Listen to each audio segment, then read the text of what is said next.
What's up guys, and welcome to the new episode of our eCom Q&A series, now the 5th video already. Pretty cool stuff. And for those of you that are new here and watch it for the first time, in this Q&A we talk about all kind of e-commerce, Google ads, Facebook ads questions, you know, everything you might think of in regards to e-commerce marketing. So if you have a question for me, just post them in the comments right now, whether it's Google ads related, general e-commerce stuff, it doesn't really matter, and I will probably answer your question in the next video. So this being said, let's move right in. You guys asked me a ton of questions again in the last like 1 and 2 weeks, and I'm answering 5 questions for you here today in the Q&A. So the first question from Ryan is, hey Marco, I ran a smart shopping campaign with no prior analytics or data, and it spent about $80 over 2 weeks, then increased to $200 revenue days, spending $15 a day. Only product that was sold was $9.99 for a few days, then it dropped to 1 or no orders every day, spending hardly any money. Any reason for this, and how can I fix it? Well, Ryan, smart shopping is a pretty tough topic. So sometimes I have cases where it works extremely well, just as for you in the beginning, and then I have cases where it goes like from 0 to that, and then back down, and then it stays there for a longer time. So just what you described. And smart shopping is really hard to work with because you have absolutely no control. Google determines like what it advertises, for how much, where, and it's almost, you can do almost nothing here. And for those of you that are asking for like super in-depth smart shopping tutorials, it's not really possible at this point because you have very limited things that you can do. However, what I can recommend is that you always advertise only certain products in smart shopping. So let's say you are putting all your products into a smart shopping campaign.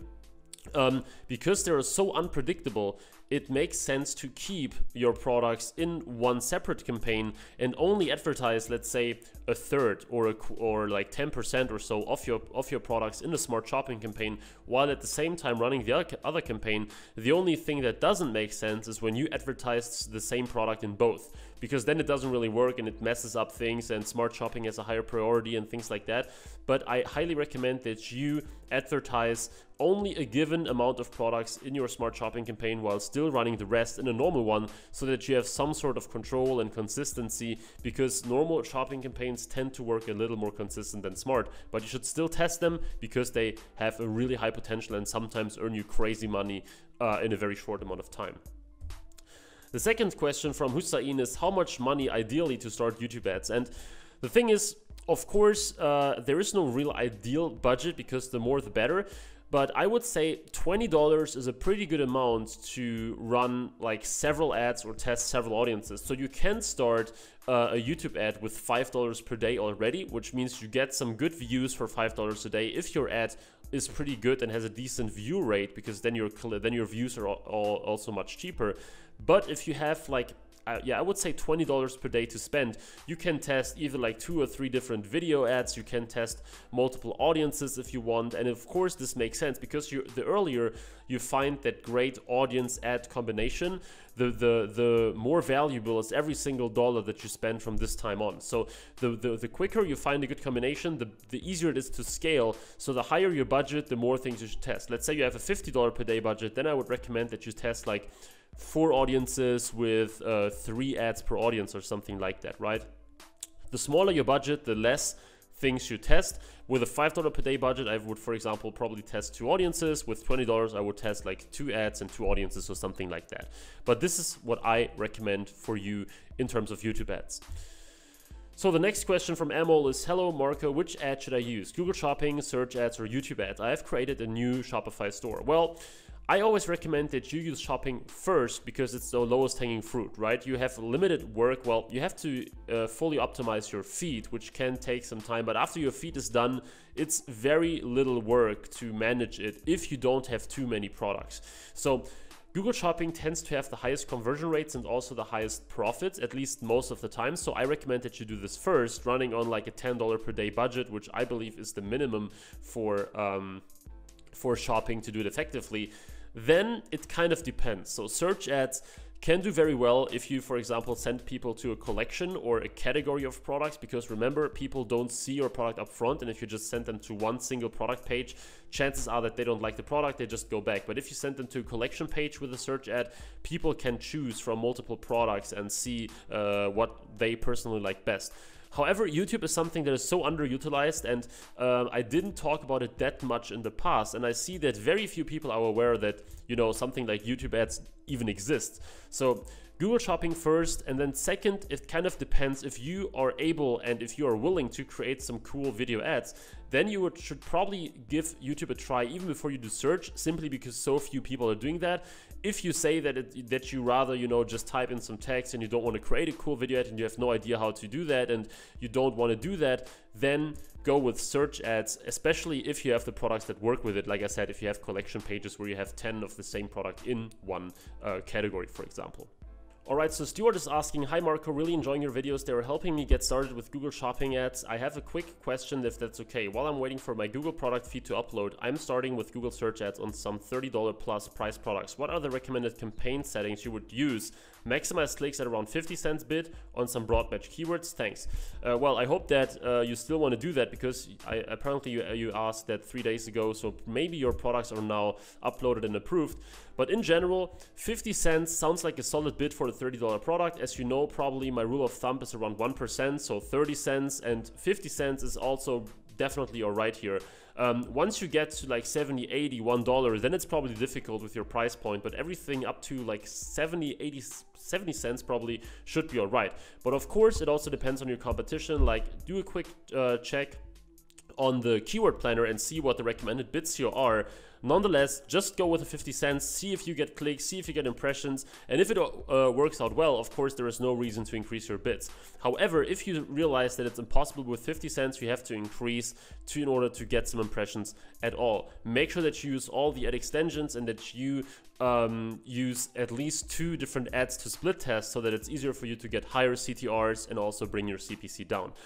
When it comes to the keywords, I don't recommend broad match in the beginning, especially on a limited budget, simply because you get all kind of search queries. If you have, let's say, a $10 or $15 per day budget, or even 20, you might want to go with the most relevant searches first, which means you use phrase match, you use the broad match modifier, and you use exact match. That way, you only get queries that are like super targeted to your products, and you can make sure that you're not losing money on some totally irrelevant things. So let's say you sell a $30 scarf, right? For, I don't know why I always come up with these women clothing examples, but let's say you sell a $30 scarf.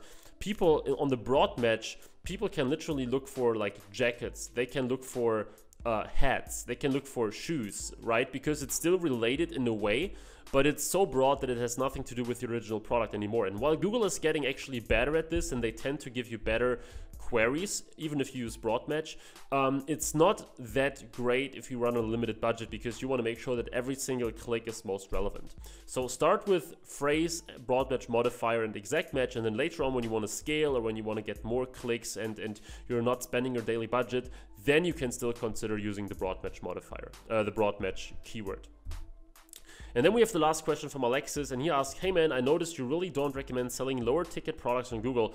What if I'm selling a product for $23 and I'm buying it for $4? A $19 margin still isn't good enough?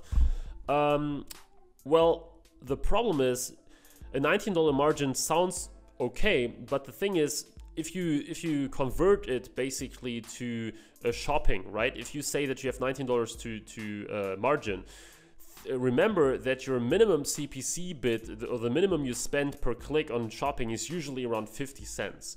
So we sometimes get it down to 20 or 30, but normally you pay 50 cents or more. And if you sell your products for 23 and say your margin is $19, it is fairly difficult to make consistent profitable sales if you spend 70, 80 cents for a click. So your conversion rates need to be really good in that case. The $19 itself sounds really, really good, but always the customer acquisition cost is the highest in dropshipping and mostly e-commerce in general. So it can work. You might want to give it a try and bid something like 40 cents or something and see if it works for you.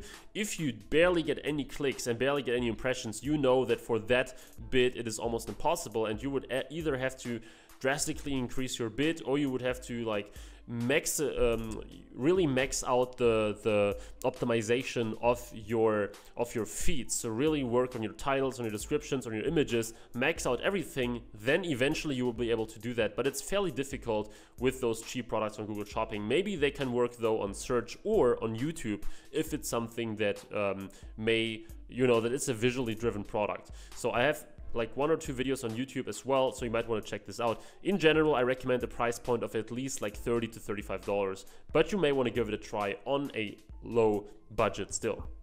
So guys, I really hope that you enjoyed those answers and that they were helpful for you. Please keep your questions coming. As I said at the beginning, post them here below, whatever it is, anything e-commerce marketing related, and I will maybe pick your question in the next video. And now, as a little reminder for you, we are still running on the Black Friday sale for my Google Ads training, the eCom PPC Academy, now with around 50 video lessons, over 200 enrolled students, and much more. So if you really want to take your Google Ads skills to the next level, learn how to scale, learn how to test, learn how to also do some product research, and all those things together, build a successful e-commerce business with the help of Google, make sure that you check out the link in the description. I don't know how long we keep this Black Friday sale going. I think for a few more days, maybe a week or so, because actually many people joined us in this time now, but of course it won't stay forever. So make sure that you check it out right now. It is probably the lowest that it will ever get, at least for a few months or so, or maybe forever. But yeah, even if you don't check it out, I hope you enjoyed this video. I hope that you will tune in next time as well. Please subscribe if you want to see more of that, and also don't miss out the next eCom Q&A. Please leave a like if you enjoyed this video, and I will hopefully see you in the next one as well, guys. All the best, and bye-bye.